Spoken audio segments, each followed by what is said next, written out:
మీ car EMI కట్టలేకపోతున్నారా? మీ car EMI మేము కడతాం. ఈ నెంబర్కి కాల్ చేయండి. నమస్కారం సార్. నమస్తే మా స్వామి శరణమయ్యప్ప. కొన్ని సందర్భాల్లో మనకి ఎలా రియాక్ట్ అవ్వాలో అర్థం కాక మన కోపాన్ని చూపించడం, దానివల్ల మాటలు జారడం అండ్ ఆ శత్రుత్వం కావచ్చు, ఇవన్నీ మనకి వచ్చే కాన్సిక్వెన్స్లో ఇవన్నీ మనకి హామే జరుగుతాయి తప్ప దాన్ని మనకి ఒక మంచి రిలేషన్షిప్ లేదంటే ఆ సిచ్యువేషన్ని ఎలా హ్యాండిల్ చేయాలో ఇవి మనకి నేర్పవు. కానీ ఎప్పుడైతే మనం ఆ సిచ్యువేషన్ని ఇక్కడ నేను రియాక్ట్ అవ్వాలా, ఇక్కడ నేను రెస్పాండ్ అవ్వాలా అన్నది కనుక మనకి తెలిస్తే ఆ సిచ్యువేషన్ని హ్యాండిల్ చేయడం అండ్ చాలా స్మూత్ వేలో దాన్ని తీసుకెళ్లే విధానం మనకి తెలుస్తుంది. అంటే ఎలా ఐడెంటిఫై చేయాలి సార్ ఒక సిచ్యువేషన్ని ఇక్కడ నేను రెస్పాండ్ అవ్వాలా, రియాక్ట్ అవ్వాలా అనేది? చాలా చాలా బేసిక్ అండ్ ఇంపార్టెంట్ పాయింట్ ఇది. ఓకే, మనిషికి జంతువుకి ఉన్న తేడా ఈజ్ రియాక్షన్ అండ్ రెస్పాండ్. విచక్షణ అంటారు. అంటే ఈ టైంలో నేను ఇక్కడ ఏం చేస్తే బాగుంటుంది ఈజ్ విచక్షణ.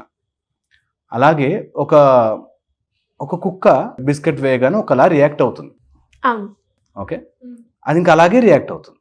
ఓకే, లేకపోతే దానికి ఒక పర్సీవ్డ్ ఫీలింగ్ ఉండి నువ్వు రాయి కొడితే ఓ అని అరుస్తుంది. ఒక కుక్క ఒకలాగా బిహేవ్ చేస్తుంది అని మనకు తెలుసు.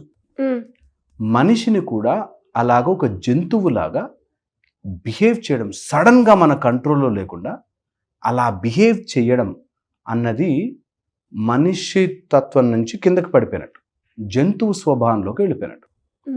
మనిషి జంతువుగా మారకుండా, ఒక కారు వెళ్తుందంటే కుక్క అని వెంట పడుతుంది అని, మనిషి అలాగా నాకు అన్కంట్రోల్డ్గా అది అంతేనండి అని, నేను కారు వెళ్తుంటే కుక్క వెనక పరిగెట్టిందంటే అదంతే, దాని బ్రతుకు అంతే, అట్లా ఉంటుంది కదా.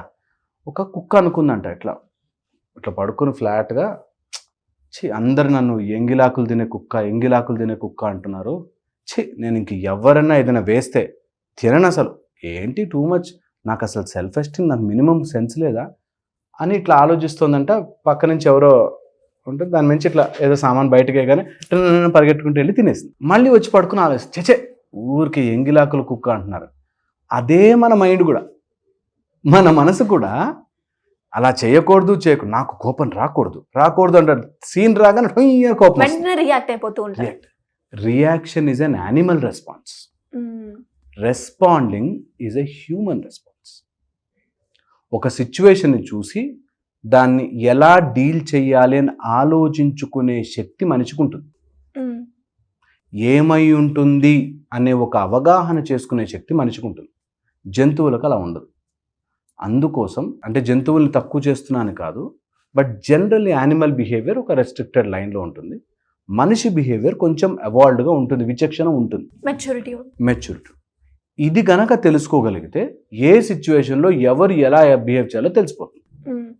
సో ఒకవేళ గనక ఇంట్లో ఉండి తల్లి తండ్రి ఇట్లాంటి వాటిలో రిలేషన్షిప్స్లో ఉంటే నీ విచక్షణ ఏం పని చేయాలంటే, నాకు రిలేషన్షిప్ ఇంపార్టెంటా, నాకు ఈ గొడవ ఇంపార్టెంటా.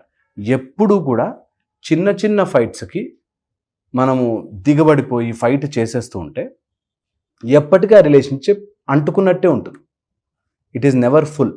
అందుకని టూ మచ్గా ఒక చిన్న విషయాలకి వాటికి రియాక్ట్ అవ్వకూడదు. మనం we should respond to it. ఒకవేళ ఏమైనా సతాయించేవాళ్ళు, డిస్టర్బ్ చేసేవాళ్ళు, ఇరిటేట్ చేసేవాళ్ళు ఉంటారు, వాళ్ళకి తగ్గట్టుగా మనం బిహేవ్ చేయగలగాలి. ఎప్పుడైతే వాళ్ళ క్యారెక్టరైజేషన్ అర్థం చేసుకుంటామో మనం రెస్పాండ్ అవుతాం. సపోజ్ ఒక ముళ్ళ చెట్టు ఉందనుకో, దాని మీద ఏదైనా డ్రెస్ పడితే we know how to take it. దాని క్యారెక్టర్ ముళ్ళు, సో మనకి తెలుసు ఎలా బిహేవ్ చేయాలి. ఓకే, అలాగే అండ్ వాళ్ళ క్యారెక్టర్ మారాలని కూడా కోరుకోం. ముళ్ళ చెట్టు మంచిగా స్వీట్ చెట్టు అయిపోవాలని ఎప్పుడు అనుకోం, అది ముళ్ళ చెట్టే, మనకు తెలుసు, వీ హ్యావ్ యాక్సెప్టెడ్ ఇట్. అలాగే కొంతమంది అలా ముళ్ళతో ఉంటారు, వాళ్ళ శరీరము ముళ్ళతోనూ కుళ్ళుతోనూ ఉంటారు. వాళ్ళు ఇతరులని బ్లేమ్ చేస్తూనో, గొడవ పడుతూనో, తిడుతూనో ఎంతసేపు అలాగే ఉంటారు. అలాంటి వాళ్ళ దగ్గర ఎలా బిహేవ్ చేయాలో మనకు రావాలి. అలాంటి వాళ్ళు ఒకవేళ అలాంటి వాళ్ళు బిహేవ్ చేస్తుంటే వాళ్ళకు కూడా తెలిసి ఉండాలి, నేను ముళ్ళ చెట్టులా బిహేవ్ చేస్తున్నానా, నేను ఇంత మనుషులకు ఇంత చేదుగా ఉంటున్నానా అని వాళ్ళు కూడా అర్థం చేసుకోవాలి. ఇది చాలా చాలా ఇంపార్టెంట్. సో ఎప్పుడైతే మనం విచక్షణతో ఆలోచిస్తామో సిచ్యువేషన్ ఆలోచిస్తాం, మనిషిని కాదు. ఆ మనిషి ఎలాంటి పరిస్థితిలో ఉండి అలా మాట్లాడాడు, గొడవలు చెప్తే, ఆర్ అలా ఎందుకు చేస్తున్నాడు, ఆర్ అలాంటి చేయడం ద్వారా వాళ్ళకి ఏమొస్తుంది, ఇలాంటి అనాలిసిస్ చేసుకోవడం ఈజీ అవుతుంది. ఆఫీస్లో ఏమన్నా సతాయిస్తున్నారు అనుకుందాం ఫర్ ఎగ్జాంపుల్, ఎందుకు అలా చేస్తుండొచ్చు, వాడి ప్రమోషన్ పోతుందనా, లేకపోతే వాడికి ఒక సాడిస్టిక్ ఆనందం ఉందా, అట్లా ఇరికిస్తూ ఉంటే సాడిస్టిక్ ఆనందం ఉందా, నీ ప్రాజెక్ట్ వాడు కొట్టేసి వాడికి ఎక్కువ డబ్బులు వస్తాయా, సమ్ పర్పస్ ఉంటుంది. పర్పస్ లేకుండా కొంతమంది సిల్లీగా చేస్తుంటారు. వాళ్ళని ఒకలా డీల్ చేయొచ్చు. వాళ్ళకి గట్టిగా చెప్పి నువ్వు ఇట్లా చేయకు, ఇలా చేస్తే నాకు నచ్చదు అని చెప్పడం ఈజీ. పర్పస్ ఉన్న వాడితో చేయడం చాలా కష్టం. ఎందుకంటే వాడిని నువ్వు దెబ్బ కొట్టి నువ్వు ఆ దెబ్బలో బాధపడుతూ ఉంటే ఆనందపడతారు. ఓకే, అందుకని విచక్షణతో ఎవరితో ఎలా బిహేవ్ చేయాలి, ఒకవేళ వీళ్ళ మీద నువ్వు జాలి చూపించినా, వాళ్ళ మీద నువ్వు తెలివిగా బిహేవ్ చేద్దాం అనుకున్నా నీకే నష్టం అవుతుంది. మళ్ళీ తిరిగి తిరిగి ఆ గొడవలో మనమే చెడ్డవాళ్ళం అవుతాం. ఇది రియాలిటీ. అందుకని ఒక స్టెప్ బ్యాక్ చేసి ఈ సిచ్యువేషన్ నేను ఎలా డీల్ చేయొచ్చు అన్నది కనుక మనం ప్లాన్ చేసుకోగలిగితే చాలా మటుకు అనవసరంగా రియాక్ట్ అవుతున్నా ఇక్కడ రెస్పాండ్ అవ్వచ్చు అని తెలుస్తుంది. ఇది మెల్లగా శరీరంలో తెచ్చుకోవాలి. చాలామంది చిన్న చిన్న వాటికి, రోడ్ మీద చిన్న చిన్న ఇష్యూస్కి, లేకపోతే ఇంట్లో వైఫ్ మీద, పిల్లల మీద, అమ్మా నాన్న మీద ఊరికే అరిచేస్తారు. వీళ్ళు అక్కడి నుంచి ప్రాక్టీస్ చేయాలి. I will not talk, I will not react so quickly, I will not behave like this. Reaction అనగానే సినిమాల్లో చూపించినట్టు ఇట్లా ఆగిపోయి కరెంట్ ఎక్కడుంది, లోపల ఉంది, అలా అవసరం లేదు. Some things you don't have to over act. కొన్ని విషయాలు మరీ అయ్యో అవునా అలా జరిగిందా ఇలా అంత సీన్ లేదు. నువ్వు ఎంత ఇలా అన్నా అక్కడ జరిగేదే జరుగుతుంది అన్నది bigger picture you should learn. ఎప్పుడైతే ఆ బిగ్గర్ పిక్చర్ విజన్ వస్తుందో లైఫ్లో, you will only respond, not react. Okay, అంటే సిచ్యువేషన్ అర్థం చేసుకోవడం, సిచ్యువేషన్ చాలా దగ్గరగా అర్థం చేసుకోవాలి. ఈ అర్థం చేసుకోవడానికి మనం చాలా ఈజీ సిచ్యువేషన్ అర్థం చేసుకోవడం, హై లెవెల్కి వెళ్ళి చూడాలి. పెద్ద సమస్య నీ ముందుకు వచ్చింది, అది ఏ సమస్య, సురస అని పెద్ద లాంటి తినేస్తా అని హనుమాన్ దగ్గరికి వచ్చింది. హనుమాన్ ఇట్లా పెట్టి నన్ను తింటావా అని అని ఎదిగాడు. ఎప్పుడైతే హనుమాన్ ఎదిగాడో చిన్నగా అనిపించింది. ఓకే, నీ సమస్యని నువ్వు ఎదిగితే ప్రాబ్లం చిన్నగా అనిపిస్తుంది. నువ్వు సమస్యను అమ్మ బాబో ఈ ప్రాబ్లం ఎలా సాల్వ్ అవుతుంది అనుకుంటే ఎప్పటికీ నువ్వు చిన్నగానే ఉంటావు. అంటే కొన్నిసార్లు అర్థం కాదు కదా సార్, అక్కడ ఆగిపోతుంటాం. ఇప్పుడు నేను మాట్లాడాలా లేదంటే ఆగాల అన్న సందర్భాలు వచ్చినప్పుడు సో ఇది అర్థం కాదు అర్థం చేసుకోవడానికి నువ్వు విల్లింగ్ లేవు. ఓకే, అర్థం చేసుకోగలిగితే నీకు ఆ ఆప్షన్, నీ బ్రెయిన్కి నువ్వు టైం నాయన నన్ను ఎందుకు అనాలి, నేను ఎందుకు పడాలి అని వచ్చేస్తుంది వెంటనే. నువ్వు పడుతున్నావు అంటున్నావు, నన్ను నన్ను నన్ను అంటున్నావు కదా, ఒక్క నిమిషం బయటకు వచ్చి ఇదే సీన్ వేరే వాడే నీ ఫ్రెండ్, వీడు కాదు అని అనుకుందాం. వాడి సైడ్ వర్షన్ విను, వాడి సైడ్ కరెక్ట్ అనిపిస్తుంది. సో ఎప్పుడు ప్రాబ్లం అదే, అవతల వ్యక్తి తప్పు అనే నోషన్తో దిగినప్పుడు మనకి సమస్య ఎప్పుడు అలాగే ఉంటుంది. వెంటనే మనలోంచి ఒక క్యారెక్టర్ బయటకు వచ్చి ఈ న్యాయం ఏంటి ఇక్కడ, వాట్ ఈజ్ రైట్ అని వచ్చినప్పుడు నేనే కరెక్ట్ అని తగ్గి వాళ్ళ సైడ్ నుంచి వాళ్ళు కూడా కరెక్ట్ ఉండుండొచ్చు కదా, వాడు ఎందుకు అలా చేస్తున్నాడో కదా, లేదు వాడు నిజంగా తప్పు మ్యాడ్ అనుకో, నిజంగా అలా తప్పు వాడు నువ్వు చెప్పినా అర్థం కాదు కదా. If is decided to cheat you, నువ్వు చెప్పినా అర్థం కాదు, ఇంకా అరిచి ఫాయిదా ఏముంది కదా. సో అర్థం చేసుకోలేని వాడికి అరిచి నీ గొంతు నొప్పి, అర్థం చేసుకునేవాడికి అరిస్తే ఇంకా నువ్వు దూరం అయిపోతావు. మన ఎమోషన్స్తో ఎవరైనా ఆడుకుంటే నువ్వు ఆ ఎమోషన్కి సరెండర్ అవ్వకుండా ఎమోషన్కి పైకి ఎదిగి సిచ్యువేషన్ అర్థం చేసుకుంటే విచక్షణ, are you are having response than reaction. ఎమోషన్తో పని లేకుండా నాకు ఏదొస్తే అది నాకు అనిపించింది అనేస్తా, కోపం నన్ను ఇరిటేట్ చేస్తే మాత్రం అరిచేస్తా, అది గొప్పగా చెప్పుకుంటారు. That is foolishness. వాడిని ఇరిటేట్ చేయడానికే ఆ మాట అన్నాడు, నువ్వు ఇరిటేట్ అయిపోయావు, ఇంకేంటి వాడికి కావాల్సింది వచ్చింది కదా. ఎప్పుడైతే ఈ గేమ్లో ఇరుక్కుంటావో నువ్వు లైఫ్ టైం దొరికిపోయినట్టే. ఇప్పుడు ఒకడు నిన్ను గొడవ పడ్డానికి వచ్చాడు, నువ్వు గొడవ ఇచ్చావు, వాడికి కావాల్సింది ఇచ్చావు కదా, ఓడిపోయావు ఫైట్లో స్టార్టింగే. That is reaction. బటన్ నొత్తినట్టు, ఇట్లా బటన్ నొత్తగానే ఫ్యాన్ ఆన్ అయిందా, అట్లా ఇప్పుడు చూడు ఇన్ని కోపంగా చూడగానే ఇరిటేట్ అవుతాడు అని వాడు బటన్ నొత్తగా నువ్వు ఇరిటేట్ అయిపోయావు అంటే నీ స్విచ్ వాడి చేతిలో ఉంది. Very important. ఎప్పుడైతే రెస్పాండ్ అవ్వడం స్టార్ట్ అవుతావో నీకు నీ స్విచ్ నీ దగ్గర ఉంటుంది. నాకు కోపం వచ్చినప్పుడు, తెచ్చుకున్నప్పుడు నేను ఎట్లా వాడికి బుద్ధి చెప్పాలో చెప్పగలను అనే కెపాసిటీ నీకు ఉన్నప్పుడు కంట్రోల్లో ఉంటుంది.